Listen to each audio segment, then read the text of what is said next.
how did you get it to go so fast? And 2, how does it not feel terrible? You ready?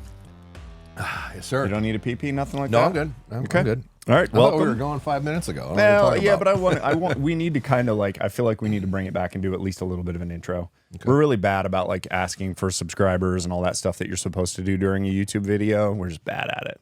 I don't think we're bad. I don't think you need to ask. He doesn't. I do. And this Well, is it's beneficial. I think it's if you put the little reminder in, it's going to give a percentage of people to do it. Yeah, for sure. The casual person who's probably not really paying it that much attention. Yeah. Well, the bigger thing is the discount code too. That's the thing I care about the most. I know. You'll hear. All right. Welcome to the Podium Archer podcast, hosted at Nashville North Archery. I'm here with Josh. You can find him on all the socials at Podium Archer. Find me on Instagram at Brandon McDonald _archery. What's the thing that you say to do on the different like Spotify, etc.? On all audio platforms, leave a review. It helps us more than you know. The reality of it is the public can't see how popular anything is. Other than that, it's like the only thing they have to measure against other podcasts. So if you leave us a review, it's like saying we like what you're doing. Unless you don't like it, then don't leave a review. That'd be phenomenal. Thank you. We're still at 5 stars. We are. So nobody. Yeah, we are. Like I said, we haven't checked found the in a while haters yet. what we're at. Hang on. Maybe it'll drop. Yeah. Well, I'll finish up. So use discount code BMAC. That's discount code BMAC at podiumarcher.com for 10% off everything in existence on the website. No, it's not everything. It's almost everything. That helps us out as well because basically what we're doing is building up like a cache of money and we're going to go on a hunt with it. Yeah. And it's going to be super epic. We'll film it. We'll do, we'll probably take live questions. We'll do a bunch of stuff while we're out there making some kick-ass content to post for everybody. Yeah, we have 389 reviews on Spotify now. And still 5 stars. 5 stars, yes. I'm telling you, we're going to No Karens. The anti-hunters are going to find us. And it's going to be. 3. Yeah, exactly. Well, I'm excited. I'm excited about what's happening right here on the table that probably people can't see. But what I'm hovering my hand over is a brand new. Oh, you were right. I told you you're going to hit hit it. right. You did hit it. Is a brand new PSE bow. So why don't you do a little brief intro for the man across from us, then we can let Gaius talk about himself a little bit. This is Gaius Carter of PSE, and what is your exact title? Product manager. And I run international staff as well. Awesome. And you were in Tucson for quite a while, and you recently moved to my home state. Yep. What Being caused that? Washington? Washington State. Oh, no. Why did you move to Idaho? It's still pretty close. Well, I don't know if you've ever been to Tucson, Arizona, but Couple it's times. About 120 degrees year round. And if you are someone that likes spending time outdoors, I happen to be a professional archer prior to working with PSE and shooting for a living, right? I have to practice outside. That sucks. When it's 120 degrees, It's gotta suck balls. it's not fun. It's a dry heat, though, right? That's what they say. No. Having not experienced real humidity until this year, I would say yes, that's true. Yeah, but humidity it still doesn't matter, sucks dude. ass. 120 degrees. It's still gonna is suck. just 120 is terrible, 120. no matter what, dry or wet. Still Yeah. terrible. Yeah. So Yeah. moved up to Puyallup, Washington, right around the Skookum Archers. So 4-field courses. That's and not a terrible outdoor. area to be in. Yeah, It's pretty sweet. it's quite a bit south of Seattle. Yeah. It's far enough away. Far enough away from that chaos. Oh, no, that's actually a really good area over there. Rains a lot, though.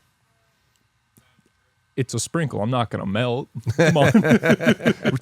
He'd rather be shooting outside in the rain than Yes. he would be shooting outside in 120 degrees. Don't blame me at all. No, it's a good area. So I want to talk more about the international stuff because you just like briefly went into it at the beginning, and you've got a crazy schedule coming up in like countries that I've never heard of. Yeah. So in the month of November, right around November, kicks off the tournament, the Target Archery Indoors. So in Europe, the first big indoor tournament is going to be in Switzerland. It's called the Swiss Open. So the month of November, I'm gone. So I go to Switzerland for the Swiss Open. And then I will go to the Netherlands for the JVD Open. And then from there, I will go to Belgium, spend time with a lot of clubs over there and archery shops. And then I will go to Luxembourg for the GT Open, which is another indoor tournament. And then I come back to the States. And that's all international 60-arrow qualification rounds with head-to-head matches with the best indoor shooters in the world. So one would say target archery is a little more important to you than whitetail hunting.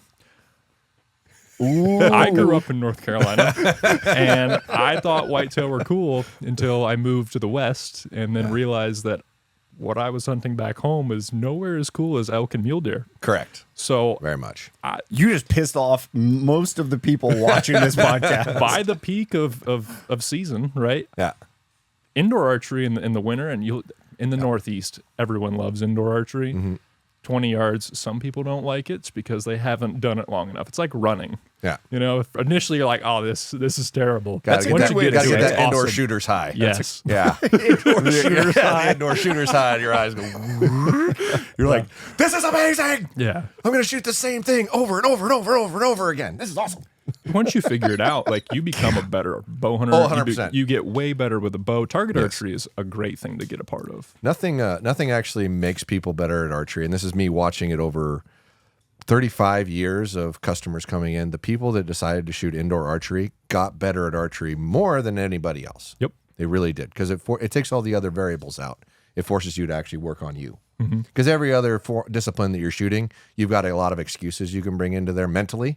Not whether you're doing it deliberately or subconsciously is kind of irrelevant. If the excuses are there, you're not focusing on you and what you're doing, and nothing does that better than indoor archery. Is very right. Yeah. And Europe starts their indoor season early, right? I said in November. Here in the States, we're all, hunting the rut. There's a lot of hunts going on. December, January is when it really kicks off in the States, right? And then we have the Vegas shoot, which is the Super Bowl of archery. Yeah, how'd you feel about them moving that?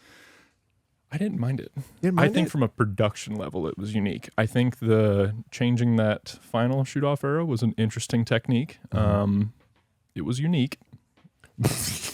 If you can't see his face, he seems Hold skeptical. on. Time out. I should probably tell you this. We can cut out anything you don't want to. No. You don't have to pretend. We can, if we want a real opinion, we'll just call Bodie and ask him how it feels. I think he handled it just fine. Yeah, that was wild. I gotta be honest. It was like, holy So, crap. okay, for the people listening that don't understand the target archery world, go into that a little bit. What did they do the last round of Vegas this year? I can't remember how many arrows in it was because they're guys are just standing there shooting off and getting the same score, and it just keeps going and going and going. And they switched to you had to be inside out, or you had to clear the X line with an arrow. And anybody shooting like a 27-12 size arrow, It's difficult. that's like damn near impossible. You can do it. You can do it, but you can't touch the line all the way around. Yeah. And a robot did it for a bit. But Bodie Turner Turner's a robot, man. Yeah, it was wild. And the thing that shocked me is how much emotion he was showing throughout that. Like watching the finals. Nothing. No, he did. Like he was like, a couple of different times and whatnot. And I was like, oh my gosh, he's actually reacting. That's cool. Because I think normally he that's was part kind of the play. He does that for other people to watch on too, does right? he? Because if you're a competitor, Yeah. right? Indoor archery is very mental, similar to golf, right? You're kind of throwing your hands up and if you're able to mentally contain yourself like Bodie does, Bodie mentally is very, very strong, right? Joel Turner has shot IQ and all of that. You kind of put on that display and you're going to throw someone else for a loop, right? They're going to think that he's struggling, right? Yeah. Bodie capitalized like he did. Yeah. He's won it before. He's won every major tournament you can think of up to this point. He knows what he's doing up there. Yeah. So, very talented individual. Sorry to break in here, but wanted to say please like and subscribe to the channel so we can spread the word of archery to those far and wide. Also, use discount code BMAC for 10% off at podiumarcher.com for almost all of your archery purchase needs. Again, that's 10% off with discount code BMAC. That's discount code BMAC at podiumarcher.com. Thanks for watching. I enjoyed the fact that he was reacting. And if he's doing that deliberately to try to get other people to react, I don't know if he is, but it'd be funny. Like, that'd be hilarious. Well, he very well could be. But none of it affected him. You could tell. It's not like when you can almost watch somebody in that scenario pull back and shoot and go, they're going to miss. Yeah. You can literally see it. You can see it in the way their face is reacting, the way their hand is reacting, the way their body's reacting. You go, he's going to miss. He's going to miss that arrow. The crazy part It's about wild. what you're talking about when you say a miss at that distance is that An you X. didn't center Yes. a dime at 20 yards. It's smaller than a dime. I'm pretty sure. The inside out's smaller than a dime? Yeah, it is. It's a little bit It's tinier. about a penny. The X ring from the inside of the ring is about the size of a penny. Is it? All right, well, then I lied because a dime's smaller than a penny. I also lied because I knew all the countries that he was saying he was going to go to. So we're just a lying podcast. Bunch of right now. liars. We're a bunch of liars.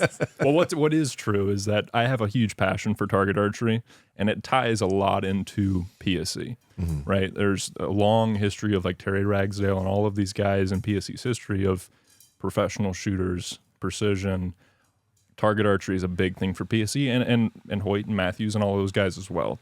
Target archery is the unit of measure on how we compare products and where we can take things to the next level. So I get a lot of entertainment out of indoor archery because you travel anywhere around the world, shoot with the best, and you see who comes out on top, right? So it is the PGA of the outdoor industry, I would argue. I don't disagree with you, and I've followed it basically my whole life, and there's a level of ability and skill that you gain when you start paying attention to those things. You authentically do. And I encourage everybody to participate in it because it's just going to make you a better archer if you have the time and whatnot. My issue was I don't have the time. Yeah, life's too busy. But I enjoy the heck out of it. Just going back to Vegas for the couple of years ago, it was just neat to see it. But I wish they didn't move it back so far because you're running into all the other target related things. Well, and you're starting to step into outdoor archery, right? Because 2 months after that, you have Reading. Yeah, which is a huge one on the West Coast. Well, and there's 3 ASAs or 4 ASAs before Vegas? I think it's going to be 2 next year. 2? Yeah, it's like, because that's traditionally the end of the target season, largely. Yeah, that's like the last big spectacle for indoor. Yeah, and that's, did you turn it on?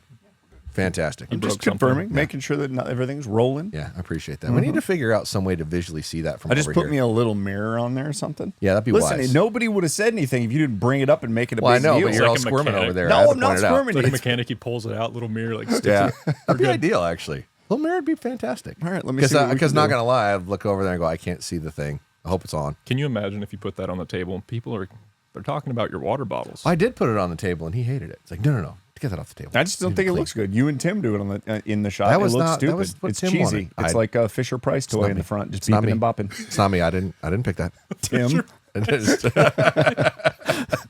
I just like giving Tim shit because he's better at this than I am. He likes the visual of it. I get it. And we know why he likes the visual of it. Fisher Price toy. Yeah, he's exactly. a child. He's a child. All right, so I have a question based on a thing you said. Do you feel like the technology changes that you guys are pushing into target bows is then informing hunting bows? Like, is that kind of how it is? Like, we're focusing on target first, making target the best we can, and that's informing the tech that goes in the hunting bows? So here, and I'll give you the lay of the land right now. So we have in front of us here is a new cam system, right? I'm going to roll that back. The EC cam is what started, that thing is 7 years old now? Before my time with PSE. EC cam has been around. Has its history. It's a very good cam. From that hunting cam that came out on hunting bows first, that cam evolved and sparked what we call the SE2 cam, the EM2 cam, and the M cam.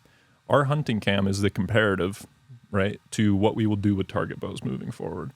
As PSE evolves in time, we have had the EC cam for a while, and we're like, all right, how can we make this better? And several years of testing into it, what can we do to make our hunting cam better? Change it up. Where can we create an impact, right? And so there's some things here that we've gone out and found through testing and been like, all right, this is what we want to go forth with. This is going to set the tone for what we have in target cams moving forward.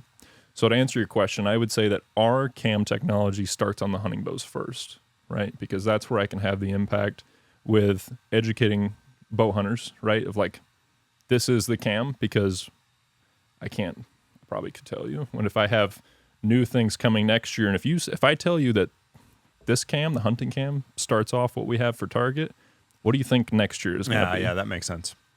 Right. So this is what we'll compare to, right? Because there's a lot of tech and testing with our engineers on this cam itself, and so this is going to be our comparative and what we drive forward with target cams. Yeah, don't worry about that. You're fine. Listen, the whole place is duct taped together.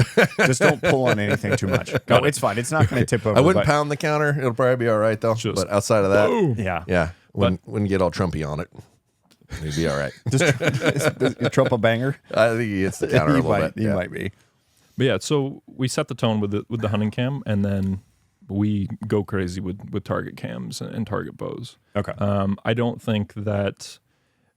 I would argue that target bows should get the cool stuff first. But something and kind of a directive that John Liska, who's been with the company for 25, 30 years, and his theory, and I agree with him, and I think it's right, is that technology should go in the hunting bows first, because we sell a lot of hunting bows here. A lot more hunting bows than target bows, I would assume. Yeah. Okay. And I mean, all the hunting bows are here, and all the target bows are. We sell a lot here in the States as well, but a lot internationally around those 193 countries I was talking about. Yeah. Sure. So Sure, it's a giant part of your business.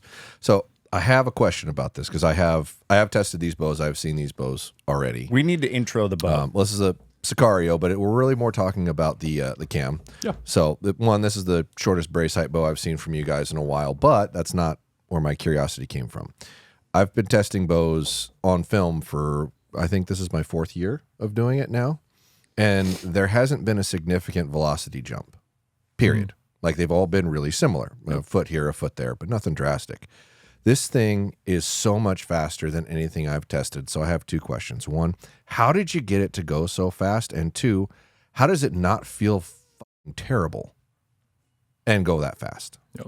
Okay, go. So the first question. Because it doesn't feel bad. Like, I don't get it. Yeah. So the first, to answer the first question, this cam is the what we're calling the FDS cam. So FDS for the cam stands for Force Distribution System. Okay, and so with optimizing, fast dick sucking. I was so confused. I'm sorry, I didn't know what. I was just going to simply ask him what it stood for, but I was also like, I figured it'd be like FAF, like fastest. I'm probably gonna bleep a little bit of that in there, but Yeah, I think funny. you ought to leave that in there. His reaction. No, we try to beep out the profanity. Yeah. And I've focused really hard on swearing a lot less because he complains about it. Every time a child comes up and wants to have a picture taken with me, and they leave. You still want to say fuck.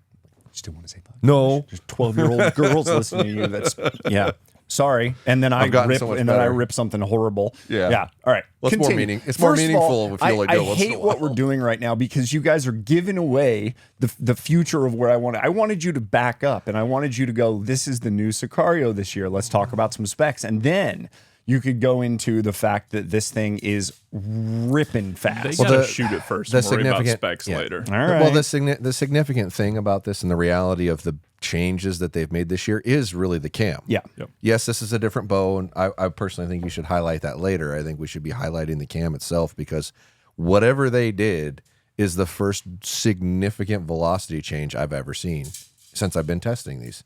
And that needs to be highlighted and praised because that doesn't happen. Yep. So sorry for the interruption. No, you're What'd you good. say? It's What'd you call it again? I'm not saying it again. All right, go ahead. FDS cams. Yeah, So FPS now cams. we got to go back. Your first question was, My first question was, how in the heck did you make it go so fast, and how does it not feel terrible? Because anything that's ever been fast feels bad. It doesn't feel bad. I'm not saying it's like easy. You know it. You're pulling a harder cam, but there's every bow system I've ever tried that's fast. There's like aggressive points in it, and it like transitions. That doesn't. You feel it all the way through, but it's not horribly bad getting in and out of the wall or any of that. Even previous cams that you've had that were more aggressive or harder, they felt worse than this to me. yeah, And that just could be me. I don't know, but I don't understand how you achieved that and got the velocity without it feeling so horrible. yeah. So a lot of this, the speed isn't coming from harshness, right? And so the cam, the ramp up in what you feel in that draw, right? And so if we were to think back to the old speed bows that PSE's made, right? The full throttle from what, 2012? Yeah. Something like that. Yeah, that's be the closest thing you'd probably have to measure this to, right? Do you remember the draw force on that? Like the curve, like Oh, the it's feel. awful. I never shot it. Awful. Like you hit the back wall and it immediately goes back forward. Yeah. Like you gotta pull into it ridiculously hard and then have a lot of weight in the back end to it when you're trying to relax, or it would just go back. Yeah, and this is almost, what, 10 years ago? Yeah. now? It's Yeah, an old cam. It might have been the worst pulling cam I've ever tried. I know the APAs are pretty rough. And so when people talk about compound bows today, they say things haven't changed in 10 years. And I beg to differ, right? Functionally, you look at it, you're like, all right, yeah, it looks the same.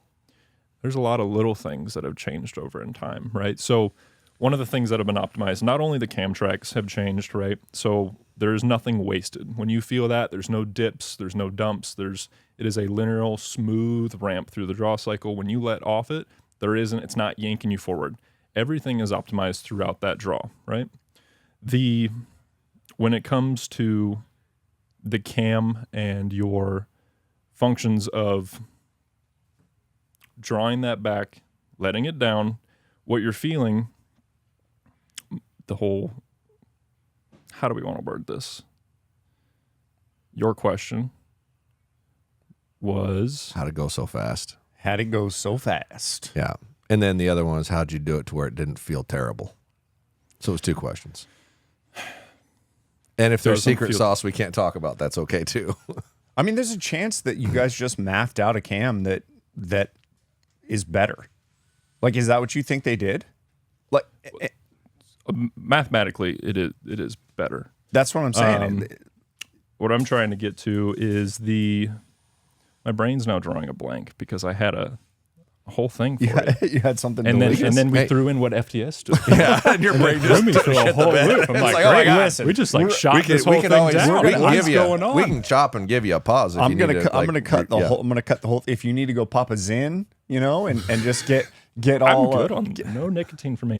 Go through the specs of the bow. Let's back it back up. What is this? Because it looks like a Mach series bow, but it's different. The Sicario. Did you guys change anything with the riser? So if the Mach 33 was also a 33-inch bow. This is also a 33-inch axle bow, but it is a different riser. So this is a 5 1/4-inch brace height, right? So you now have a little bit of speed from that. Yep. Just it's a shorter brace height. Yeah.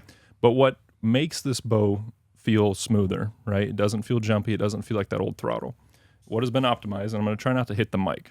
So back with the old full throttle, if your weight, then what you were feeling was right about here, right? When you hit peak weight, that thing felt brutal. That sucks because it's what he's doing right now is basically as soon as you start drawing the bow, you're into the peak weight already. So your muscles are the most extended that they can possibly be. Correct. And then so your weight back here on the full throttle was still that same weight. And so as you're moving back, you don't have that same strength, right? Because you have a lot of your strength in this motion, right? When you're here and you're still pulling the same weight on that old cam, it's that to get over that hump is a pain. Okay. Yeah. So that weight has been optimized with this cam system to where you have the strength here, and when you feel it, it's coming. It feels like there is less weight as you get back, and as it is an easier draw.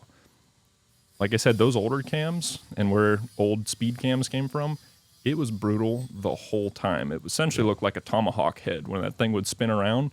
It was throwing a lot of that string forward. Where today, a lot of this is coming through the cables to get that efficiency and optimizing that to where you don't have those dips like you'll have in other cams. And so you're getting speed without the harshness of it. And it's a lot better to shoot. And now, like for me, I don't need to run 70 pounds. I can run 65 and get the same performance. Why? I don't even, I mean, you could run 70 if you want. Yeah. Well, that's traditionally my mindset when it comes to that too, is I always go to whatever's more aggressive. And then if I'm not comfortable, I'll back the weight down. But to get it to where it feels the same as something that's slower, you're still faster.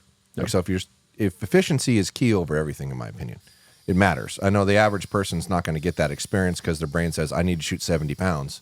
But if you tried something that's a little harder and backed it down a little more, it would feel similar, but it would still be faster. Like that. Yeah, so because ultimately the reason people want to shoot heavier poundage is they want the arrow to go faster. Yeah. So if you have arrow go faster with less weight, Yeah. then why not shoot a more comfortable draw weight? Exactly. Yeah. And so like the FDS cam obviously came from the EC cam. EC cam was control, right? And so our engineers came up with several different cam options. They're like, all right, everyone shoot it, everyone feel it. What does everyone like? What does everyone don't like, right? And so essentially we had the EC cam and we had several different directions. Do you want this thing to be brutally fast, right? Like, you remember the E2 cam we had for a couple years there? That was a great cam, very efficient, but that thing was a little harsher on the draw cycle. The other option is we have another cam that is smoother than the EC cam.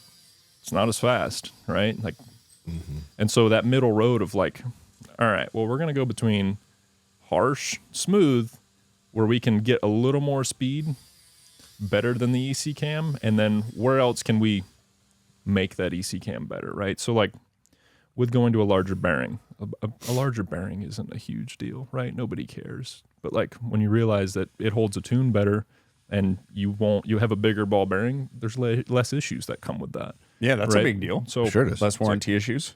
it's more, it's less issues for us, and you're going to get more longevity with that.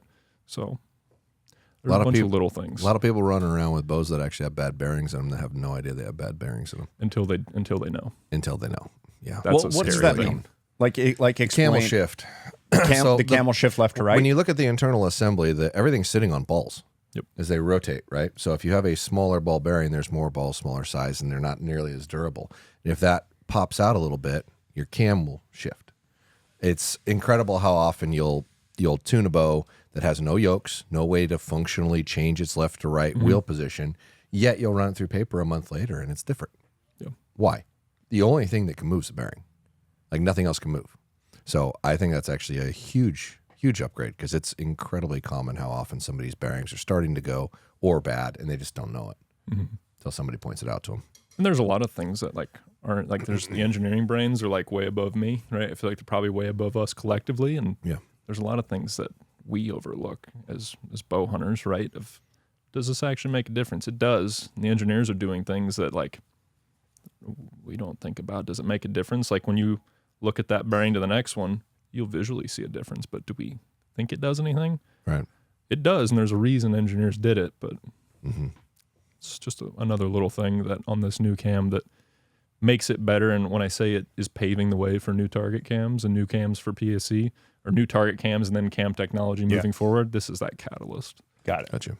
So keep going with the bow. What else is new? What else is different? Why is there not a tuning system on here? That's usually my thing to shit all over. I think you could call up anybody in this industry, have the topic when it comes to cam shifting technology. In my humble opinion, I think the Easy 220 shim system is hands down the most bulletproof system there is. Granted, I remember back in the day, the old Teflon washers and stuff like that. But if we were to incorporate with some speed to it, you can't beat a Teflon washer, right? Just a flat washer. But it is a pain when it comes time at the press. Sure. I've never said more consecutive swear words than when I was trying to move my PSE. My Your wife old one or literally the new one? The Teflon washer. Okay, the old Teflon stuff. washer Yeah, versions. okay. Yes. Yeah. My wife came in and she was like, "Are you okay?" And I was like, I can't even do it because I'll have to go edit it all. All right, so you're already gonna anyway. Just go nuts. Continue. So why is there not a tuning system? You're talking like a system at the axle or at the limbs. If it's not broke, don't fix it, right? It's kind of my thought process with this little shim system. In my opinion, it's bulletproof. You can't mess that up, right? I mean, you can mix them up and put the wrong one in there. I think we could go down to 10 thou shims? Yeah, we probably could. That would make me feel better. I can get you some. Well, that's not the point. It's can the consumer get it? Yes. I will say personally, out of all the non-driven systems to move a wheel back and forth, that is the best system I've seen, hands down. If you want something that you can pop in, pop out, and it's going to stay that way, period, and there's not any possibility of something coming loose, it is the best system. And Do you have I know to press it? No. Well, technically yes, but Technically, it says to. for insurance purposes, you're supposed to put a little, just barely tap it, just to hold the bow in, and then you just pull them out. Yeah, Have so I done there's it a without? there's a tool, Brandon, that you attach to the here and pop it off. Yep. Now the pressure, if you pulled this one off, because of the way the pressure of the cable goes, the cam's going to slide the other direction. You'd have to push it back. Yeah. Okay. That's part of why you put it in a press, is just to relieve the pressure off the cables a little bit, so you can do that. But but it works, and it works easily. It's very fast. The whole point that you say you need a press, that defeats the whole tuning system thing. So for insurance purposes, you have to state that you need a press, which means it's not a tuning system. You need a tool. Got to go to the bow press anyway. So, okay, you alluded to something that you're not the first guy we've had here talking about bows, and you've done a better job alluding to the fact that you feel like when you say bulletproof, the implication is that a tuning system on a bow where you're actually, you're moving the cams with some sort of driven system, or you're moving the limb pockets, is therefore not bulletproof? Saying other companies' products? So personally, when it comes to archery things, when it comes to target archery, for example, I'm a blade rest guy, right? I change out a blade. That's an easy fix. I personally don't shoot a drop away. Why? Moving parts. I don't like moving parts. There's a lot of great companies that make great arrow rests that people have great success with. Personally, I don't like moving parts. So when it comes to different technologies with shimming cams or moving things, what I like about PSE system is that I can control the variables. I know what I'm putting in, and I know I'm going to get out of it. I know that little shim isn't going to move, right? So I have a lot more trust in that system than I would for something else. Though I don't shoot it, I can just say that I like this system more because there's no moving parts about this where it can move on its own and travel wherever. You're making a face. I'm curious what your opinion is. I'm What do you excited. got? There is some cool I'm stuff. excited, and we're going to save this for later because, like 2 years from now or whatever, when PSE makes a driven system, I'm going to call up and say, Gaius has to come back and tell me why this is great. Well, and I would love to come back and tell you that because when we do, you know it will be good. Well, and I understand where he's coming from because the reality is he probably shoots more arrows in a year than most people will shoot in their life. So the reality of it, I know it's not going to fail, I know it's not going to change, is very relevant to someone who needs 1 point to win. I get that, but the average bow hunter is probably never going to shoot that many arrows and not likely to run into that problem. But I do get where you're coming from that mindset. And if you had to pick something that you couldn't change with a wrench, this is the right system. It does work. It does work well. I wish there were 10,000 different ones so you could make a little more of a finite adjustment. But outside of that, like if you had to use something that wasn't driven, it's what I would pick. Like if you could put that on any bow that only had spacers, that's what I would put on it. So it's for that system, it's done right. I mean, so for you, like, are you concerned that some of the other manufacturer stuff is going to change and move over time? I mean, you put it in a car that gets up to 160 degrees. You put it in a car that gets down to 0 degrees, like all that kind of stuff. I think it's possible. So yeah, I think it's possible, but the only one that has been out long enough to be honest about is Bowtex, and haven't had Bowtex move ever. Now I've had people seize them. I've had people monkeying with, forget to loosen it and try to drive it, and then it gets all locked up. But I've never had theirs move, and we've probably sold 1,000 bows with that in it. I would think if that was a problem, you'd seen it. All the other ones are still relatively new enough that you're not going to know until you get, lots of shots of them. I haven't had a Matthews one that's only been a year have a problem, like not one yet. Now, it doesn't mean that there's nobody in the country that has, but I've got between the two shops close to 1,000 bows with that system through it, and I haven't seen a problem. Now, I guarantee you off camera that you probably know somebody that's had a problem with both of those things from the world that you're in, because they're shooting 10,000, 20,000, 30,000 arrows a year, 100,000 arrows a year, whatever, way more than a bow hunter's ever gonna. Yep. So if one of them's gonna fail, all the serious target guys know it. And there's something to that. One thing that we forget here in America, there's a guy with a bow shop somewhere nearby, right? You have a relationship with that guy.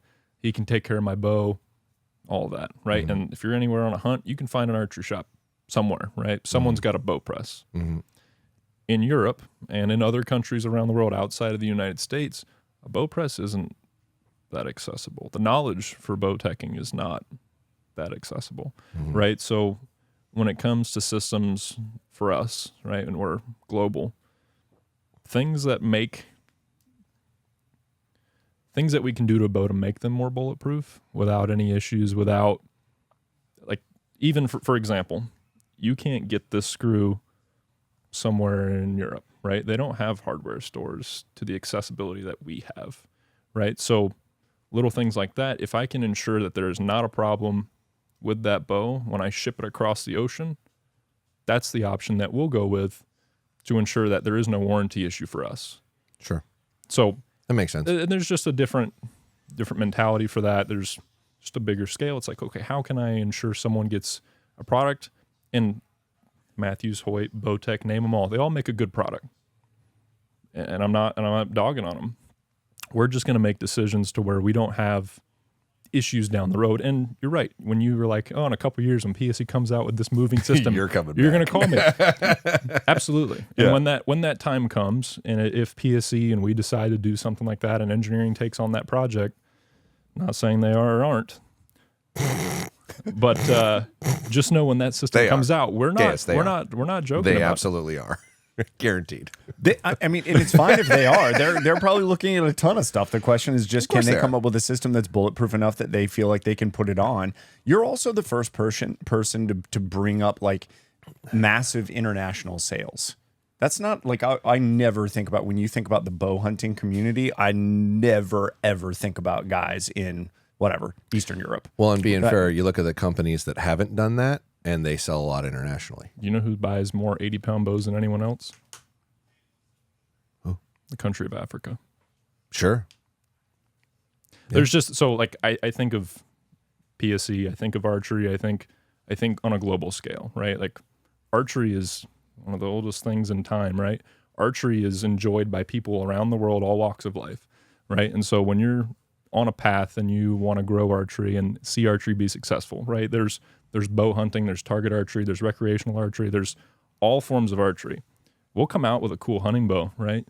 And that Americans and everyone that likes to hunt is going to love it, right? It's going to be a good product. I mean, we got target bows that are all over Asia, all over everywhere, all over the world, right? And so, yeah, most people probably won't. I'm involved with a lot of stuff archery. I want to see archery grow. I want to see archery be like golf, right? I want it to be popular where you're walking down the street and people know you, right? Right. I want archery to be big. So I got to think of things from a scale of how do we get this bigger, right? How do we make it more accessible? How do we make things easier on people? I don't want someone to have a bow and be hindered of shooting it, being worried because what if something happens? Or I want things to be easier for everyone.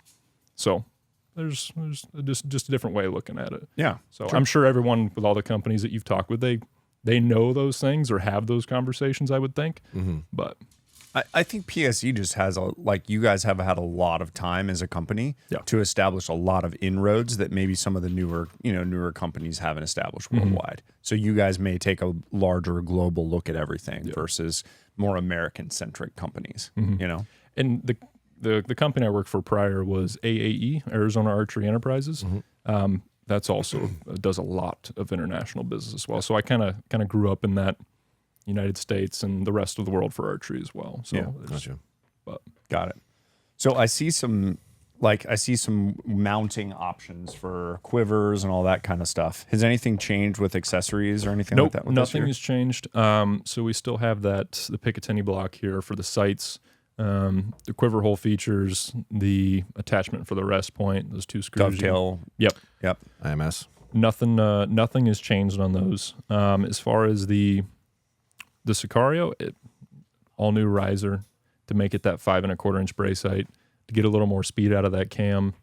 I think this is going to be a hit. I know with the dealers that I've talked with so far that have their dealers aren't supposed to show everybody, but they have that like shop guy or their buddy, like, dude, you need to try this, right? And so like call a dealer and be like, oh man, and they'll like pass the phone off just to some guy that had shoot it, and they'll give me their honest opinion. You're like, you're not supposed to see that. Like, it's like, hey, that's why you don't send them to dealers ahead of time, because that's what happens. Bro, what is this? That's funny. But feedback that we've got, everyone has loved it. And I'm curious on your feedback, because I'm pretty certain you probably pulled this thing out of the box and shot it as soon as you got it. No, I took one look at it and went, that's going to be terrible. and left because I was like, I have like a half a day. I'm like, I'm not even going to look at it until I get back. I looked at the specs and I'm like, that's going to be absolute dog shit. Not kidding. Like, that was my initial thought. I went, nope, put it away. Go look at it in a week. Went and did what I had to do. Came back for a week. I was like, all right, got to pull it out and play with it and whatnot. And I was insanely surprised after I shot it. So we went from like pre-shooting it. I was like, this is going to be dog shit. To wow. Like I was really shocked. Like it wasn't torquey. Like I've never shot a bow with less than a 6-inch brace height that wasn't torquey. Everyone I've ever tried. Like, you pick it up, I can feel it in my hand moving around. I know it. And that bow didn't. I was shocked. And it didn't get anywhere near tapping me, which normally anything under 6, I'll feel it like right in here. Then you'll feel it getting really close. So you're talking about, you're pointing to your wrist, saying that like basically you're getting some string rash. You start getting the brace height under 6, and I have a bigger hand. There's a great chance that string's going to actually touch me somewhere when it comes forward, even if it's just nicking you a little bit. It's not uncomfortable, but it exists. Makes you a little self-conscious. The dynamics behind what they built here, it doesn't do that at all. And we haven't hit on one thing that I really wanted to talk about, as well as thank you for making a carbon fiber bow in the United States, as none of them are made. My question is, everyone else that does make carbon is not making it here. Mm-hmm. Why haven't you guys shifted to that? Or what made you stay here in it? And I know I've had a couple conversations with people that work for you guys, that it's been difficult to keep enough people that can do it because it's kind of complicated to make this bow here. Can you touch on that a little bit? Yeah, it is complicated. There's a lot of steps involved. And the way we manufacture these risers isn't the same as what other companies do, right? A lot of those other bows are what they call blown. So there's like essentially like a balloon that is compressed air through the balloon into a mold and will form that riser. Our process is not that. It's something where if we were to take that to China or overseas somewhere, it would be an absolute cluster, right? There's a lot of tribal knowledge with how we've done this. Mm-hmm. We've been doing it since the late 90s. Mm-hmm. At least our engineering documents say that. You can't just take something tribal knowledge, ship it overseas, and be like, all right, y'all figure it out, and expect the same quality, right? And so because it is carbon, and like underneath this paint, there's a base coat, right? And so underneath that base coat is raw carbon, like carbon. And carbon is something that will have voids in it. It'll have the markings of that carbon imprint. It's a pain. There's a lot of body work to do that, right? And like think about a body work for a car. We have to do that. And like our guys that do the body work for that aren't just people that's not just a regular temp hire, right? These are guys that came from a body shop that do body work like a car on these things to give them that look, right? There's a lot of investment that we've made internally when it comes to everything that we need for that. It's not something that we can just pull the plug on and be like, ship it over there. Do I think we could save money by going overseas? Absolutely. Do I think the quality would be the same? No. Gotcha. Our quality on this is unmatched. Have we had a company that makes carbon bows for somebody else? Like, oh, I can make yours. So they'll try to make one for us and we'll test it, right? We always kind of take that and we're like, all right, they sent us something, we'll try it, right? Not? Like it never meets the production floor, but it's something that we'll play with in engineering. The structural durability of our risers that we make in Tucson, Arizona is nothing compared to what we've received as a sample from overseas. Mm-hmm. These risers are stress tested to an absurd amount of weight. We're talking like they can go up to 900 pounds and not even budge, right? And so this is not something that you can get from over there. Gotcha. So it would be probably expensive to do exactly what we do over there. Cheaper than us, but I don't think we'd get the same quality. Yeah, gotcha. So, well, it's just impressive that you come into the market with similar price points to everybody else, but it's the only one that's actually made here, which is commendable to say the least. Do you run into capacity issues because of that? Like I know you've had issues having enough employees to be able to make them because they're very labor intensive. They're way more labor intensive than any other bow. There is a bottleneck in manufacturing with carbon risers. So in what we call our carbon cave, right? And so our carbon cave is, you walk through the doors, anyone that gets a tour, not that we do a whole lot of tours anymore, but that carbon cave is broken up into many different sections because it's probably 7 or 8 major steps or major departments within carbon. The bottleneck is going to be in body work because we can do all the steps to make this shape and get this to where the point it needs to be, but when it comes out and it's the raw carbon shape, there's a lot of body work to do just to get it to that smooth finish. And that's the real frustrating part for us. Getting it to be that sleek look takes a lot of work. Why do you care about that then? Like, why wouldn't you guys figure out some sort of coating that's, like a rhino coat or something like that you don't actually have to do all that body work on? Or a better question is, if you didn't do all that body work and you what it coated looked it, like. how much cheaper would it be? Right. How much cheaper could you sell it for? Because you got a ton of man hours. In Or does it making that look smooth, just right? like complete ass? It doesn't look pretty. Okay. And the cool thing is it doesn't look pretty, but it's still structurally sound. So we still have to do the body work to it. But we have definitely tested coats that don't require a lot of that. Because like I said, it's a bottleneck for us, right? And like when we're trying to push bows out and ship bows and beat those lead times to have a better lead time for us, we'll start making stuff, and then the bottleneck is there. Do we have coatings that can clean up those imperfections when it comes to raw material? Yeah. It is heavy to make it look that. It is not light at all. Oh. I makes sense. I wish we could. That makes sense. Trust me, I would. But why would you do? It's not like, I don't want to say it was fully 0.2 pounds, but for paint, that's ridiculous. Yeah. So, No, I agree. And we can't powder coat carbon. So This Yeah, is no, interesting. it's So heat let's tempered. what do we end up weight wise? This is a 33-inch axle to axle bow. Where are you at weight wise with this one? That's the they're 3.9. It's 3.9. I remember that part. It's on that. Yeah. Flip that over. Okay. So sub 4 pounds for All a your 33-inch statistical bow. information should be right Do you there. go to 80 pounds with this? we can. Yep. Okay, so you'll ship 80 pounds. Dude, this is going to be a monster at 80 pounds. Yeah.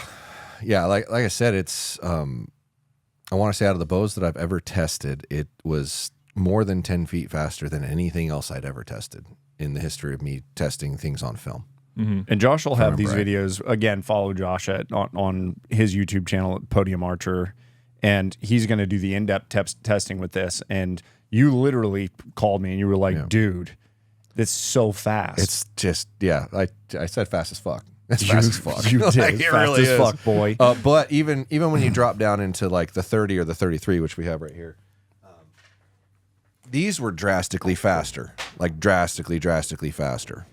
What you'll I find. think it was like 7 to 9 feet a second at a comparable spec faster than every other bow that I tested so far. Now, mind you, I've only tested 10% of this year's bows when I got to these, but I was going off of last year's specs, and they're just drastically faster. Like it is impressive. Like if you haven't given a thought to comparing these to something else this year, you would be kind of foolish not to. You probably ought to try it just to get like the feel might feel great to you or whatnot, because they are quite a bit faster. They 30 really are. is same thing, same like type brace height. No, 5 and a they're quarter? traditional brace sights. Like this is 6 3/8, and this was 6, I thought. Okay, so Or the Sicario is the the new one. That's the Sicario is just like the extreme. okay, Right. But So still FDS cams. yeah, they got these are the same bows they made last year with the FDS cams on them. Okay. Which that is a completely new riser, etc., all that. But these are the same risers they made last year, which this to me is like specs that I love. Yep.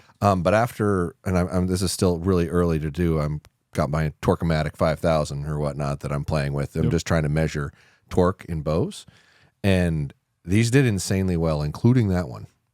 Like it was one of the lowest measured ones, and PSE's claim that dynamic brace height is what matters in forgiveness is definitely got some validity to it, and I'll let you touch on that, obviously, because you know what the argument you're making. Yeah. And there's some phrases that you mentioned yesterday when we were talking about your Torque Master there that you are correct, and you are on to what we're talking about. Yeah. So the Sicario is designed, engineered to be the speed bow, right? It has our FDS cam just like the 30 and the 33. These are going to be the flagship. That's the speed demon, right? Yep. And so PSE hasn't had a speed bow since the Omen, right? And before that, it was the Omen and the Full Throttle. I don't. The question is, and there's a lot of people that like speed. I'm curious to see how that takes off with speed, because it's been a while since there's been a carbon speed bow in that manner, with at least those kinds of speeds. As far as and I mean, I am curious what your thoughts are on a speed bow. Most speed bows, ass. Like most are terrible. That does not feel like a traditional speed bow. No. It does not, because every time an engineering team will sit down and make a speed bow, all they're like, the whole purpose of this is make it go as fast as possible, so they disregard the other things.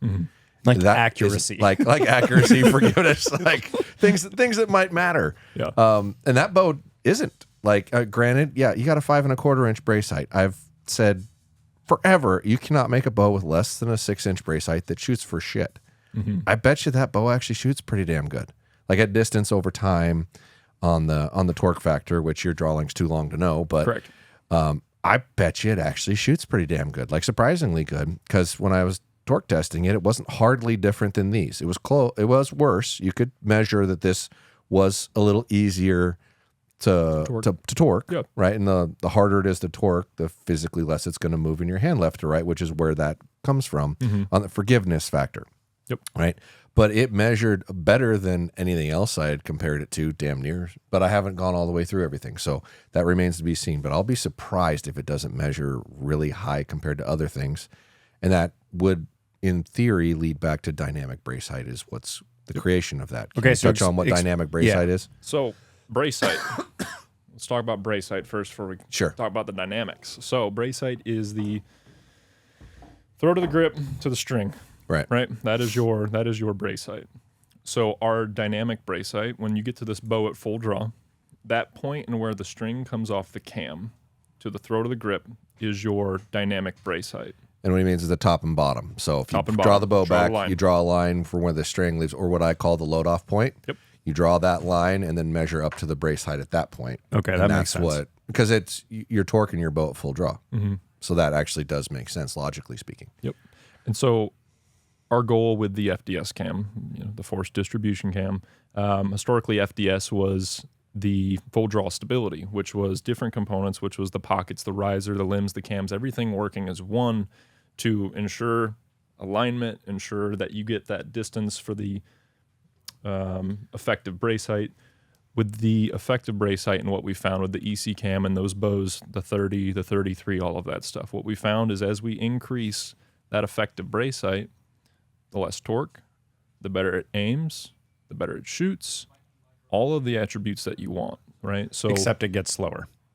No, it's not. More, you get more speed. You typically When you're talking about increasing your brace height, that's what Increasing effective brace height. effective, Okay, not okay. actual So brace where height. that Got it, string yeah. comes off the riser, increasing that distance. Okay, all right. The brace height can be the same.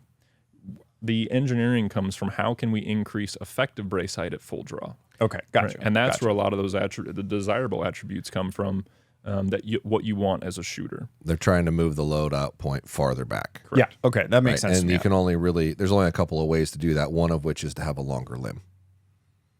You Right? could, well, no, because all of that is going to come from your cam. Because if you do a longer limb, your brace height also increases. And so would your Sure. effective. What you're trying Sure. to do is Okay. keep, Yeah. No, I get you. I get you. Yeah, that makes so sense. you're trying to grow, I guess, the percentage. You're trying to grow that percentage of, or what we call the effective brace height measurement, right? Mm-hmm. So let's just say if this is a 6-inch brace height, and for your effective brace height is 6 3/4, that effective brace height number, what we will call, is 0.75 or 3/4. That is that unit of measure that we're determining. So you're trying to grow that number. Now, if you lengthen the limb, you may not grow your effective brace height, that number, because it would just increase your static brace height. Gotcha. So when people talk about cam systems and over the years, like, oh, things haven't changed and it's still whatever, one of the things one of the big companies did was they started going wider, right, in the limbs, and that taught the archery Drastic. industry a lot, right? Drastic different. That made huge, because back in the day it was really thin. You had thin limbs, and your Thin overall pocket. thickness was real thin. Yeah. single limb too. Yeah. Yeah. And so companies starting to go wider and wider, and it's like, okay, well, we went wider in testing with engineering. We went wide. Like, we got some thick, with 2 C's, thick limbs, right? We went real wide on the cams. That Easy 220 system, our cam is actually a little thicker in the width. There's only so much width there that we're like, okay, we've now reached a point where it doesn't make a difference. Yeah, diminishing Where return. else can we create an impact? And what we found was going wider with that effective brace height difference from static. So that has grown, and that's something that will carry over into our target systems as well. So when I say that this is going to be a catalyst for PSE products moving forward, this is a big find for us as far as performance and trying to improve compound bows moving forward. So just to make sure we're clear, because basically what we're talking about is the brace height when the bow is not pulled back is one measurement. That is static brace And height. then because of the cam's shape, because it's this oblong shape, when you pull the bow all the way back, the cam is at a different position than when it's at rest. Yep. So that position basically is Elongating. pushed to a point where you're elongating that brace height. Now, what were you calling it when it's brace height at full draw? Effective brace height. Effective brace height, and you were calling it dynamic. Or is it different? That's maybe why I'm a little confused and wanting to make Well, sure the title I got my that I've terminology. been told was they call that measurement dynamic brace height. So are they But saying the I could be dynamic wrong. is the difference between static and effective? Okay. Yeah. Sure. Okay. Yeah. That's all we needed was one more freaking term in here to figure out. All right. But I see what you're saying. And measuring string angle.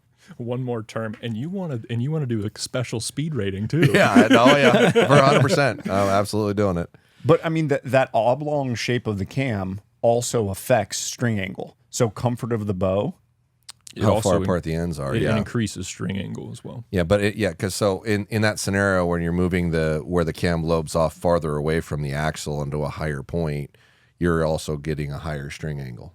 So it's going to feel more like a longer bow. They're both beneficial things for sure. Yep. That if being able to design around that premise is going to benefit. Period. It will. So, but my question is, in your theory of this, does reflex not matter at all? Or does reflex still matter in the geometry of the riser itself?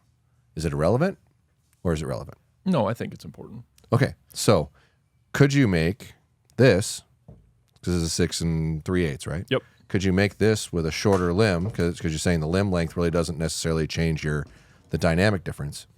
Make this with a shorter limb and bring it back down to like a 6 or even sub 6 and have a more forgiving bow that's probably equally as fast as that with less reflex. So when it comes to hunting bows, Yeah. to make a deflex bow would be about as slow as throwing a cotton ball Yeah, across I'm not the saying room. deflex. I'm not saying deflex. There's So always going to be some reflex. Yeah. Explain I'm reflex I'm again just saying to it's people. because the difference between these two bows, right? These are very similar. And visually, this is a great way to do it. You have the upper, right? So let's see here. Where's our limbs ending up?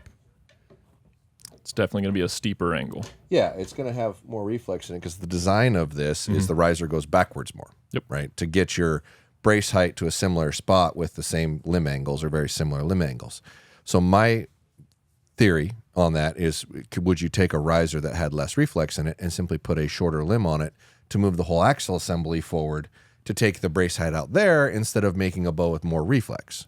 Sorry to break in here, but wanted to say please like and subscribe to the channel so we can spread the word of archery to those far and wide. Also, use discount code BMAC for 10% off at podiumarcher.com for almost all of your archery purchase needs. Again, that's 10% off with discount code BMAC. That's discount code BMAC at podiumarcher.com. Thanks for watching. So going with a shorter limb. can have that back. So the limb on these bows is the 941. That's Yeah. PSE's staple limb. That's as far as limb technology, that's hard to beat. When we go shorter, and it's something that we have tested, that when you go short with a limb, it is very finicky and it is a pain. Problems. Lots of problems. Lots of problems with a short limb. When you go to a long limb, no problems, right? It's a lot easier to control. When it comes to limbs, to control a limb, material comes off, right? So a limb comes in as a blank. It's a square blank. On a long limb, you can take a bit of material out of that limb and have a pretty good understanding of what that effect is going to be. Mm-hmm. When you take it off a short limb, you will have a pretty good understanding, kinda, of what it's going to be, right? It becomes a lot more finicky the shorter that limb goes. Okay, but explain finicky. What do you mean? Trying to get them the same. I guarantee is getting hard. Because it is a raw material. Getting them the same is already difficult. That takes a lot in itself, right? We have to, like with our limbs, you have to sort them, and there's different stages of sorting them to ensure that each bow has a good quality of what we call a bundle of limbs. So there's a whole sorting process after each step along the way. We do that period. On a short limb, when you take a little bit of material out, it's kind of a gamble on what you're going to get. The way these are designed currently, You're going to get better efficiency out of that limb. You're not going to be maxing out structurally. And when you go to a short limb, that's what you're doing. Okay. It's no longer a good lever. Like there's that. And like, so crossbow limbs, for example, they are very short and they are very thick. So they're also very heavy to do that. Could we do it? Yeah. Is there a lot of weight that you're going to gain? Yes. And when a short limb wants to go, and you've seen crossbow failures. Oh, yeah. You know what a crossbow limb does when it fails? No, it explodes. It explodes. It snaps. I don't want to deal with that. That's not. PSE doesn't want those phone calls. Yeah, we don't want those phone calls. It's not, as far as the limbs go and geometry wise, I think we have, where we're at right now is optimized for peak performance. That's what I believe in where we're at right now with limbs. Do I think they would go shorter? Not a whole lot, at least the level of short and what you would think. We're talking like a 1/4 inch, if anything. Like our 852 limb is a little shorter, but ain't much shorter. But it's also not taking it to 80 pounds either. That 852 goes on lower end bows that's, maxing at 60 or something like that. So, sure. But yeah. So, but limb technology sounds like a place where potentially if limb tech got better and you could have a lightweight short limb, that you could have a bow with less reflex and a short brace and the oblong cam. And like, I don't know, that talking to everybody, it sounds like maybe limb tech is a place where there's room for development. If you're a composite engineer and you're looking for a job, call me. So there was a gentleman by the name of, his last name was Razor. Let's say he worked for PSE for years and went to another bow company and did tremendous things. Very, very, very intelligent man. Yeah. Alan Razor. He left and went to Bowtech. Wildly intelligent. Yeah. Very, very good with limbs. He did a lot of work with PSE, did a lot of work with Bowtech, solved a lot of problems for everybody. Very smart man. When it comes to limb technology, there's only so much your computer can tell you. It's going to take a guy that's very intelligent like Alan to improve something like that. With where PSE is at as far as limb technology in our 941 limb, we try to better that 941. It is yet to be beat. Okay. At the moment we come out or we have something that's better in engineering and testing, yeah, we'll look at it. Sure. Like it would be plausible for products moving forward.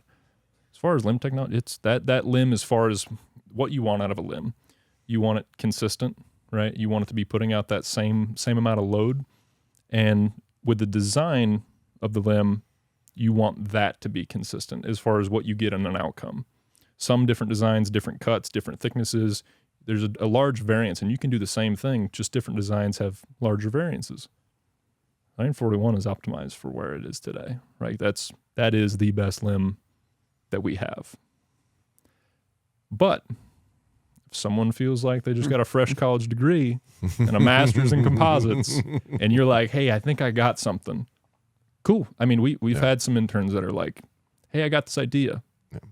Try it. We got all kinds of R&D. Yeah. Well, and that's the only issue with getting to a lower reflex geometry bow without giving up velocity is you have to have a shorter limb to do it. Because if you move the mounting points of that limb forward, you're creating more reflex. And if you look at like bows from 15 years ago, they all had way more reflex in them because the limbs were so much longer. Yeah. You didn't have a choice. Like you look at an alpha burner. Old Hoyt alpha burner. I think I had like 5.5 inches of reflex to get to a 6-inch brace height because the limbs were so long. You had to mount it so far forward to create that. And as limbs have gotten shorter and shorter and shorter, we've gotten more straighter risers and lower brace heights. So, and the reason you want a low reflex number is why? I also believe it lowers your torque. Okay, less torque. Yeah. So, and that's the difference between this and that, right? That's going to give you the velocity because it's down to a 5.25 inch reflex or brace height, sorry, and it's going to have more reflex in the riser geometry to achieve it, basically. A shorter limb is also going to give you a little more. It's going to be a harder draw force as well. Doing a shorter limb. Sure, but I think as we go forward, people are just getting more and more used to a harder pulling bow, and it doesn't feel as drastic. But why? Why? There's better hot, products. Sweet ass speed, baby. Hot, sweet ass speed. That's the name of the next cam you guys got coming out. The hot, sweet ass speed cam from PSE. That's where what are we doing as bow designers and engineers, right? We're looking at a set of numbers and going, how do we beat that? right? Most of it. Most of them are looking Most of only them at are, numbers. how do I make it lighter? How do I make it faster? How do I make it quieter? How do I make it smoother? Yep. Which those things contradict each other at every phase, right? You make it heavier, it's going to be quieter. Probably going to vibrate less, right? You have to make a decision. Yeah, you have to make a decision and pick. But I think if you compared like cams from 15 years ago to cams to today, they all pull harder across the board. In general, I think. You're saying the Like- cams from 10 years ago are harsher, or today's cams are harsher? Today's cams are more efficient, but still harsher in general. Like if you grab a Hoyt from 5 years ago versus a Hoyt today, Hoyt's harder to pull. Period. Gotcha. Matthews from 10 years ago, Matthews today. Matthews is harder to pull. Really? Yes, 100%.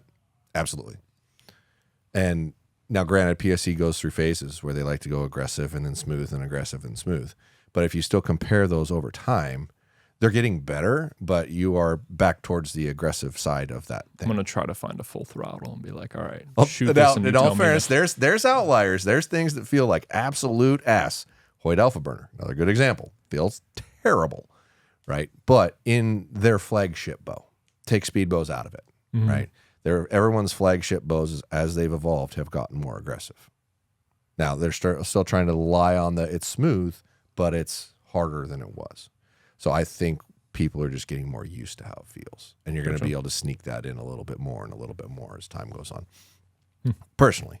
Yeah, I mean, go And shoot if you a understand, no-cam. well, and if you understand efficiency, right? If you understand that, oh, yes, this is a little harder to pull, but I can back the weight down if I want to make it feel smoother, but it's still faster. And understanding that logic, yeah, that's what you should want. Yeah, that needs to be the marketing.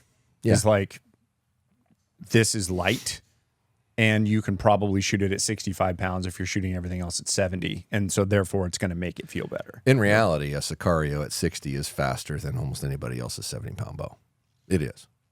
That is crazy. Which that could be an interesting way to do it. Hey, try this at 60 against everybody else's 70. all the demo bows are 60 pounders. Yeah. It's like, oh man, look at There you that go. speed. Yeah, and it's still going to pop a speed faster. It really is, or right at it, Yeah. like in comparison. So it's very impressive. What are we talking price-wise for the Sicario? They're all $19.99. All the bows are. All the carbon bows are. All the carbon bows. So, Yeah. okay. Yep, across the board. Which personally, this still is my home specs. I have a 30-inch draw length, and I don't like shooting a bow maxed. I like to have a little bit of buffer in there because it doesn't seem to feel as aggressive, and over time, it doesn't seem to be as finicky. And the So if Sicario I had max is at 30? Max is at 30, yeah. So And if I the- had a 30-inch draw length, I wouldn't shoot a bow that peaked at 30. I've done it in the past, and it usually ends up badly. So I how much struggle of a with buffer are you looking for? an inch? If I An can. inch? Yeah. So if it peaks at 31, I'm fine. Okay. I just don't want it to stop right at the end because it's usually worse. Now, that could be different with yours. But in general, most of them feel drastically worse if they're at the end of their cycle at 30. Yeah. And most bows are trying to be tested at 30, so they're designing them to be as fast as possible at my draw length. So frequently they feel bad. Yeah, I'm not disagreeing with you.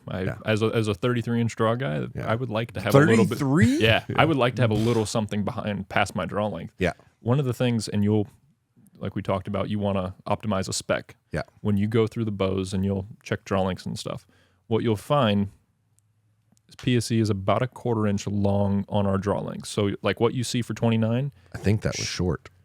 think so? I think it was. Like I measured them Okay. all. I don't remember it because I don't have the footage in front of me, but I think that was actually short. Okay. Like the rest of them were real close. Yeah. What So it should have been. when we ship them, as far as like what we measure, they will be shipped at 29 inches or the 29-inch setting. Mm-hmm. Actual is 29 1/4.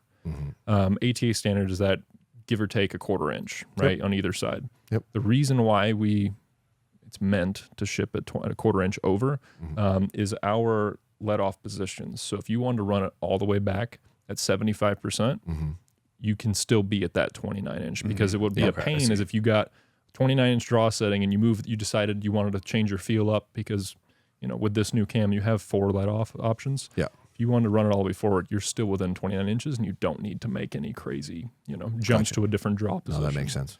Makes sense. So You know what I see to adjust the mods? Torx. I know. the best. The best. Why would you want to Such do a anything? pain that- in the ass. Why? Because I want to carry one Have you Allen wrench changed bows set. on regularity in a shop? Why isn't everything Torx to begin with? Okay, that would be fine if we did Because everything. the sets Okay, for let's make wrenches the for argument Torx that are everyone ass. else. Let's make the argument that everyone else should go to Torx. From an engineering standpoint, make you good Allen wrenches that are talk to Torx. talk to any good engineer, they will tell you Torx is the way. I'm sure. But honestly, every Allen wrench that every shop has is shitty. Maybe I should do a PSE edition. Dude, Torx if set. I'm I've talked legitimately about doing a thing with Bondus, the big Allen company, and doing like a specialized set of Torx and then that other ones that you need for PSE. Yeah. Issue is I got to get engineering to agree and be like, all right, these are the only sizes you can run for these bows for the next 5 years. Gotcha. But they'll want to like change something. But dude, if you guys made a specialty tool where I could work by one tool that I could keep in my bino harness, which is where I keep my Allen wrench, and I could work on the entire thing, I would buy the shit out of that tool. Yep. Like I would pay $100 for that tool. But you're also contradicting yourself because I'm looking at regular Allen wrench screws all over that bow. with No, their but that's what I'm Torx. saying. They'd have to change Yeah. it. They'd have to If you're change gonna like, if do they it wanted all. to run Torx on And everything. they'd furthermore, run it. you're a $2,000 bow. Why isn't the hardware titanium? Titanium. So that is something that we have titanium. I would love to do titanium. Which is Torx. It costs It us is $10 more. To do that, It's a very $2,000 bow, you I cheap know fuck. Try ordering quantities of titanium. You're gonna say then let that me one know. for the front. I'll leave it in there.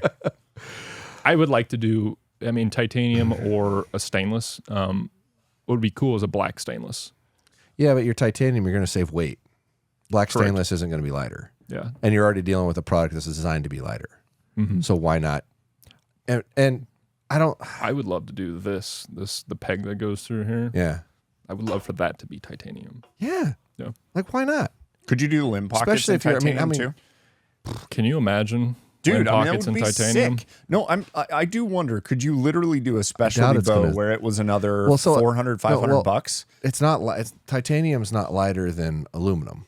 That's an aluminum pocket, so you're not saving it- weight by doing it. Titanium's lighter. It is lighter. a little, A little, a little. smidgen. It's way lighter than steel. Correct. And so anything that's on that bow that's steel is just adding a lot of weight. This actually is a really small limb pocket It is. anyway. There's They've not a cut whole lot down. of meat You're not, to this thing. You're not going to pick right. that up and go, "Ooh, I noticed it's lighter." No, now you're you probably take the hardware out of there and change the hardware. You will pick it up and go, "Okay, I notice." Hardware, I don't have an argument for you.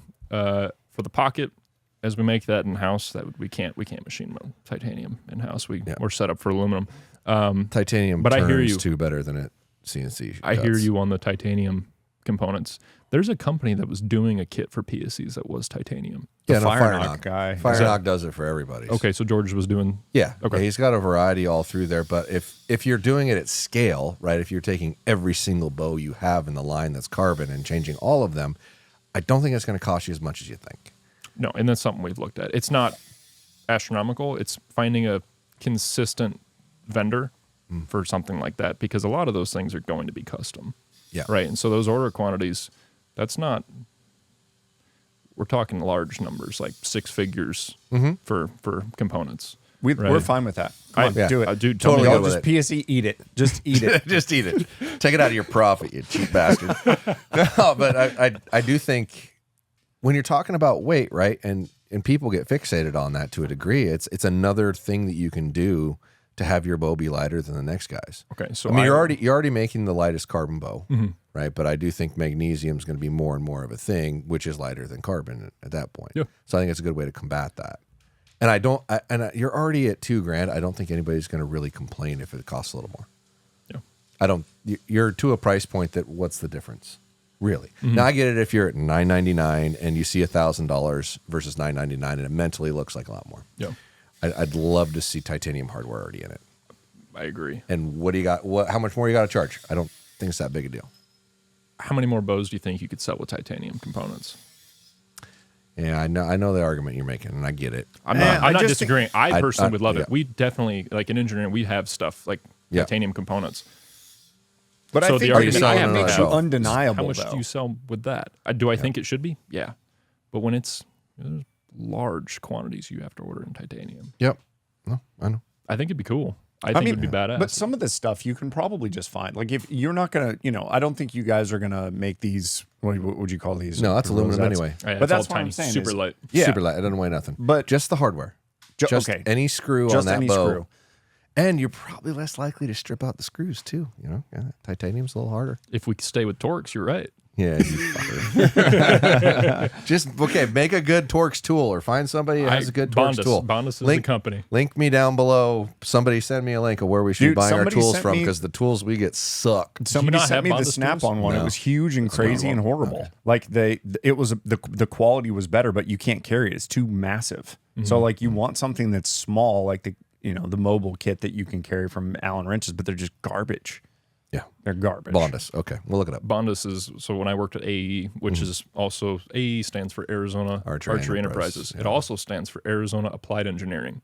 Okay. So they're a very talented mold making plastic injection company. Huge engineers, machine shops. Every tool they have in there is Bondus. And I learned about Bondus because you can't strip out a Bondus Allen wrench. Good luck. So like all my personal tools I went and bought, they're all Bondus. They're fantastic for sure. I think if you're a pro shop and you're doing a lot of bows, it's worth the investment. Yeah, if your employees don't lose every last little individual tool. You got to make them buy their own tools. I agree. With little toolbox. I agree. Because that way they're responsible when they lose it or but break it. But are you actually, so when you're talking about shop stuff, would you rather them strip their Allen wrench, or would you rather them strip this screw? Is it more time? I would rather them strip their Allen wrench than the screw, because you can get the screw out with a better one. But if they're both good quality, it shouldn't matter. So that's the thing, is if they match and they're both Torx and they're both titanium, now we're talking. Yeah, normally your screw gets stripped out because your Allen wrench is a little sloppy in your screw. That's why Torx is the best way to go. Dude, I'm not going to disagree with you if I had a good tool, you bet. Yeah. If I had a good tool, I don't disagree with you. I'm in. As long as you don't use cheap-ass Torx screws, too, because it's amazing what kind of tolerances you can get in that stuff, too. That can't be sloppy.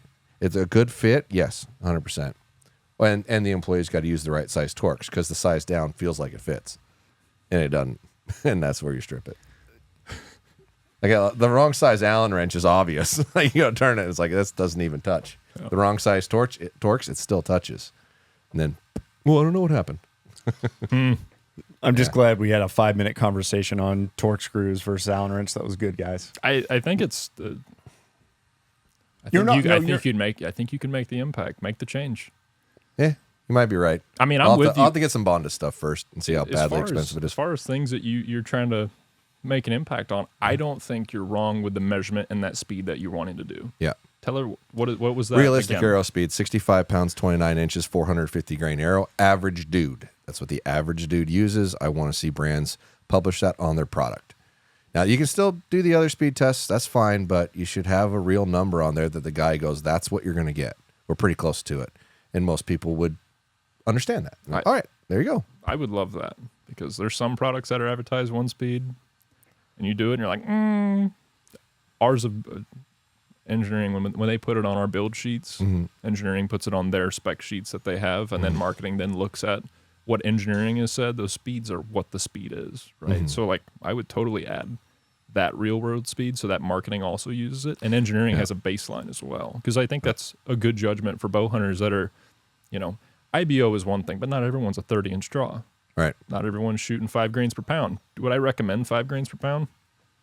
Sure. Why? Right? Unless you're a speed demon, which have at it. We make a bow for you. Yeah.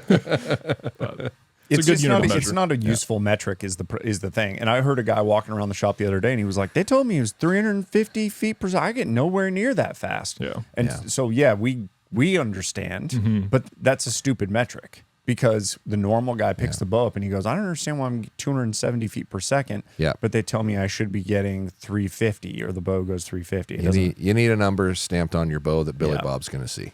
Yep. So he gets it. So he goes, oh, well, okay, there's another one. Why is this here? Oh, well, that's really close to what I'm getting. So, yeah, we're cool. And not every guy walking through your shop is looking for speed. But that way he gets a realistic comparison to what he's looking at. Yeah. So I think it's fair. Yeah. Yeah.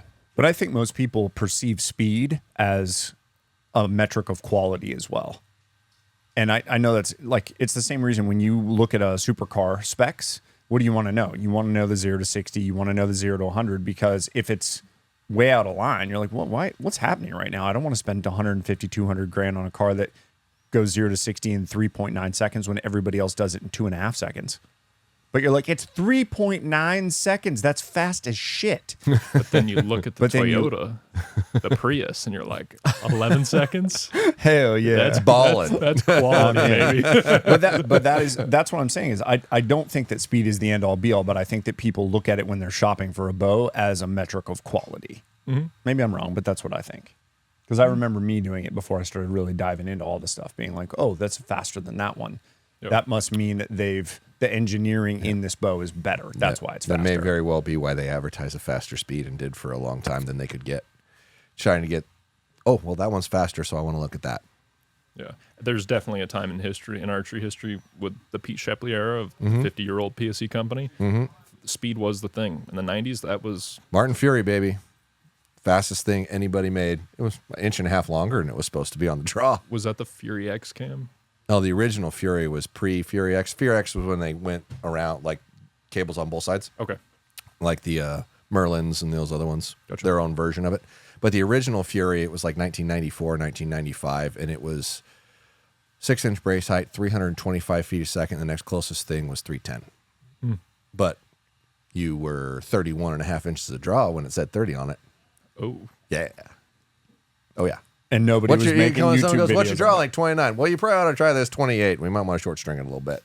They were long. But they sold a ton of bows. It was, I think that was probably Martin's most popular era is when they made the fastest bow by a long shot.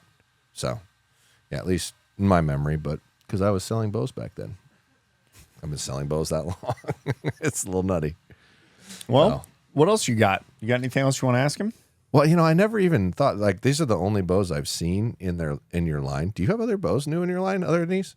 Do you have new target Like bows? ones made of aluminum? So the Decree got the FDS cam as well. So Okay. there's an aluminum there. The other, as far as target bows, there's a laser.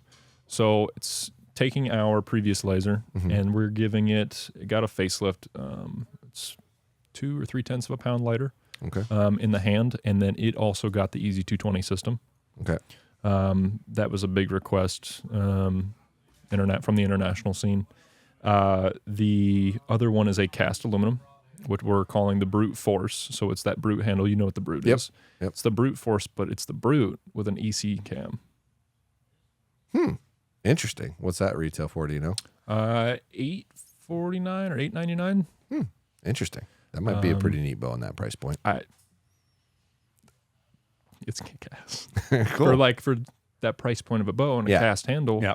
Yeah. You know, we have the new FDS cam going into the high end. That's our flagship cam. That's what we're going to build off of moving forward. It's like, well, I think it'd be cool. Like engineers are like, I think it'd be cool. I'm going to try it on this Brute, see if it works, right? We'll just see. See how it it'd be comes cool. out. It'll be a sweet deal. Yeah, I think the $600 and $900 range is going to be a pretty big deal in this year into 2 years. Like it's going to be a big market. So nice to see some brands putting some work into that. Yeah. Wish I had one of those to test. I'll have to make a phone call. Yeah. Yeah. Next week. You'll Next get week. one. All right, cool. Fantastic. One This more won't be out till then, so you're good. One more thing I'm thinking about. Yeah. I'm seeing threading on either side of the grip here.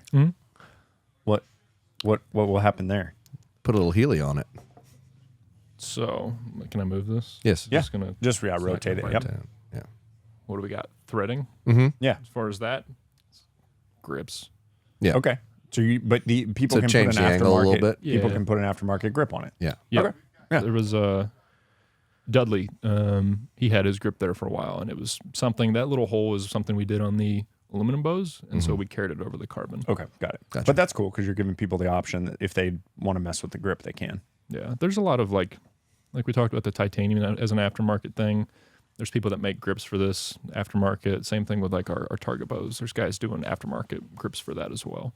Gotcha. So I personally I like our grips. I think running it off the riser itself.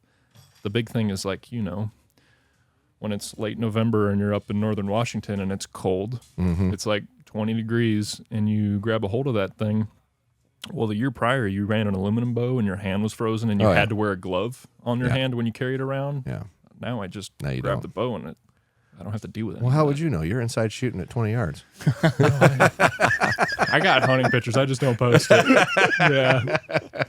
You don't want to piss off all the international people that are shooting target. Yeah, I try to be conscious of that stuff. Yeah, you know, I started archery from hunting, right? And so I developed that passion, and over time, it's like I do the hunt, kind of like what you talked about. Like you don't do a whole lot of videos with hunting. I'm very much the same way of like I do that as the passion. Like I get out, do the backpacking thing, do 80 miles over 8 days, and like get out and do it. You won't see pictures of it. Like my inner circle will see a picture, right? Yeah. Or maybe I might shoot a pic to like Cody or Tyson at Easton or something, right? But like I'm not. Yeah. That's my thing, right? Like I enjoy that. So It's for you. yeah. Trying to keep something for you. Yeah. That's still related to your job. Correct. Right. And a passion more than anything. Yeah. So No, I totally understand it. I really do. It's a struggle for me all the time. you got all kinds of hunts planned. I do. Do these I'll be people know busy. about I'll be a them? busy boy. Be a busy boy. Dude, so Yeah. stupid. Gonna shoot a whitetail in every You're calling, state you're this calling year. it Is that stupid the goal? because you don't get to. Valid, maybe valid. You know what? Maybe I am. Maybe I've got the envy. Must be nice. Must be nice. If we get to trade money, I'll switch with you. Hard money lending. All right, dude, this was great. Thank you for bringing the bows. Like, thank you for letting us see them. Obviously, we're excited. I think that this is going to murder this year for you guys. I think you're going to sell a crap ton of them. I hope that you can ship. Exactly. Yeah. And there's a lot of things. That's a good one. If you want to talk about that, we can.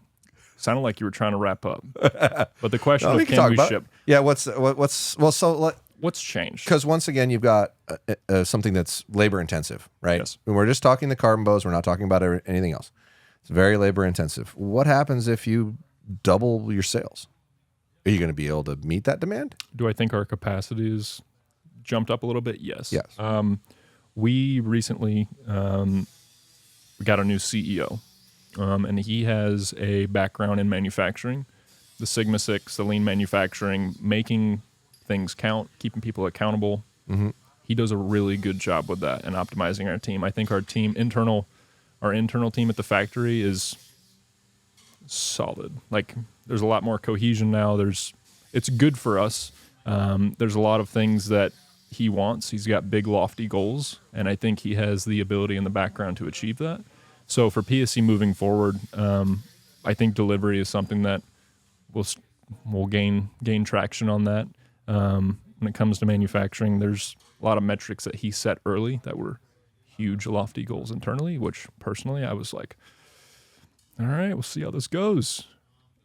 He went in there busy as a bee and made all of these things happen. So do I think we're set on a path for success when it comes to delivery? Yeah. Have we been in the path of success from an engineering standpoint and making the best product? We've been doing that for a long time. It's just a matter of getting it out the door so people can have it, right? So that's something I'm excited for. So yeah, that should come to fruition when it comes to launch time, and when you're reordering, I think you're going to be impressed when moving forward from PSE. Cool.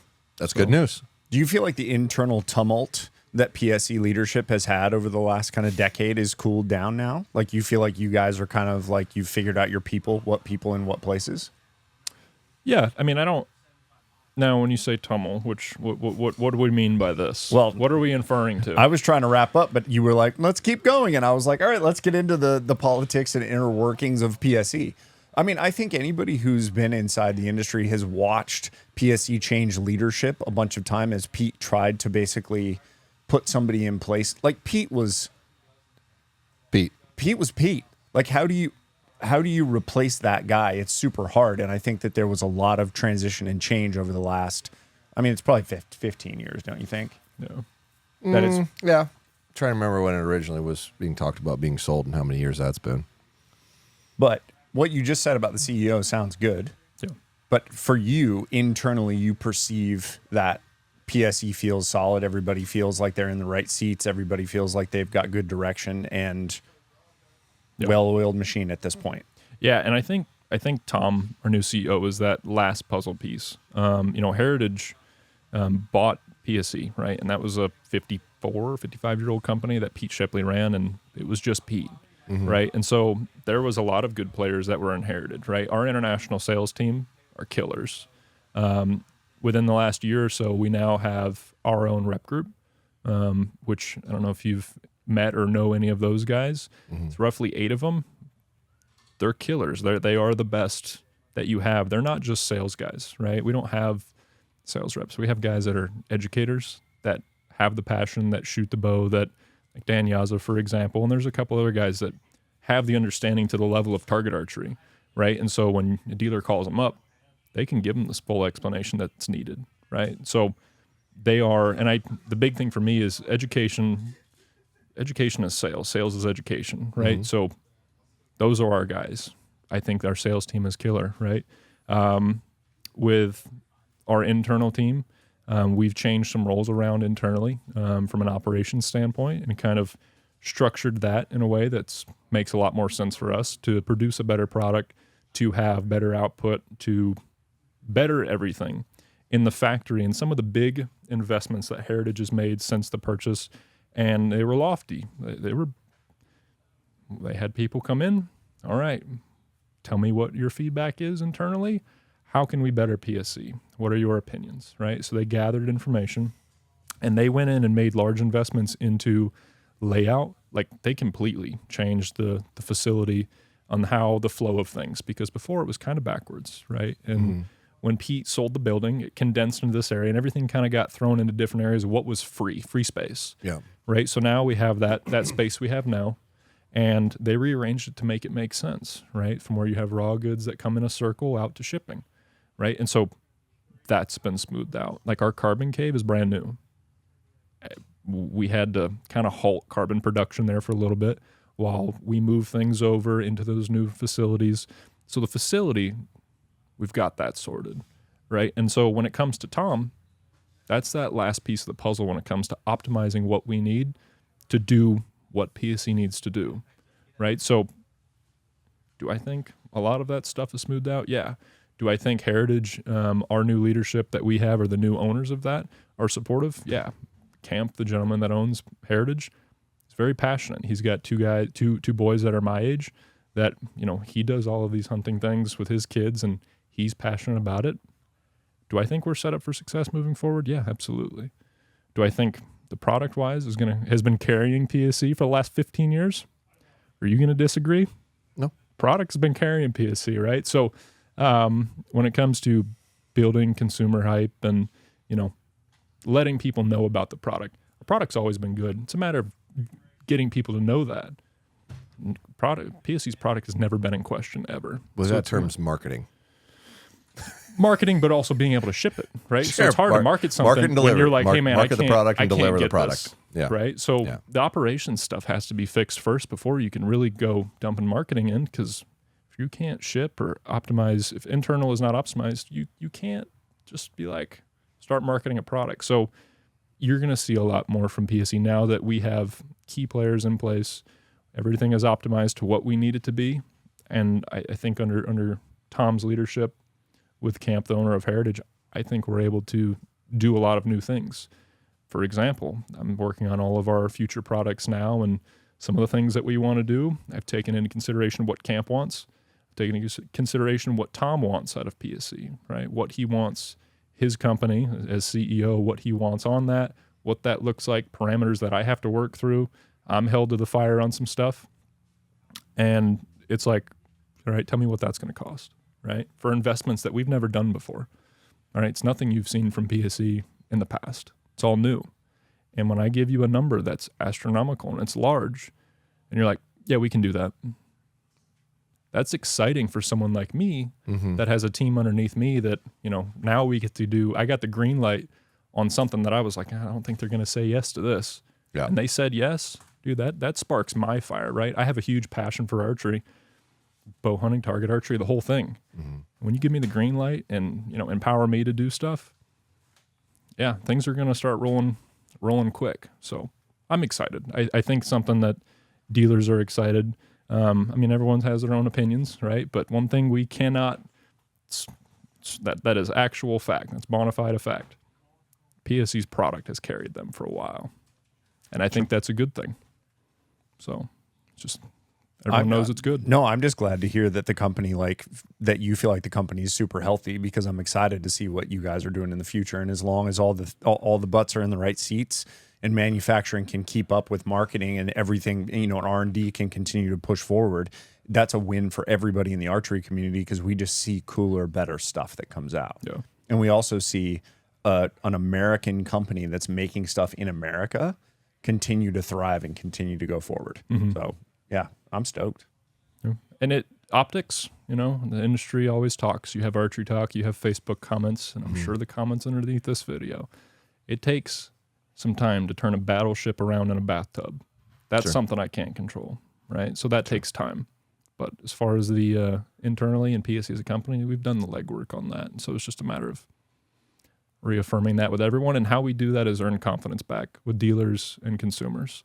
And so there's work to be done there, right? So, and that's our goal. What are you thinking? Kind of quiet. I'm excited. Well, no, you guys were talking. I don't interrupt. No, I'm excited to see what delivery looks like because I do think you're going to see an uptick pretty significantly.